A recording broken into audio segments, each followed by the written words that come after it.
భగవంతుడు ఉన్నాడు. మీరు ఆ మాట చెప్తున్నారు. దానికి మీరు ఒక పేరు పెట్టుకోండి కావాలంటే. కానీ ఒక శక్తి అనేటువంటిది ఓకే. ఈ విశ్వాన్ని నడుపుతూ ఉంటది.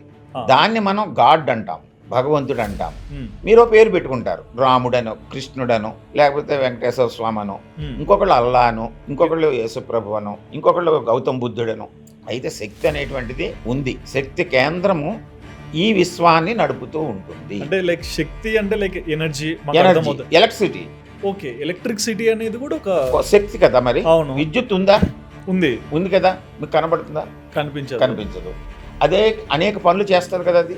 చేస్తుంది. అవునా? ఇది ఎక్కడి నుంచి వచ్చింది? విద్యుత్తు కాంతి నుంచి వచ్చింది, అంటే సూర్యుడి నుంచి వచ్చింది. సోలార్ విద్యుత్ అంటే సూర్యుడి నుంచి వచ్చింది కదా. అవును.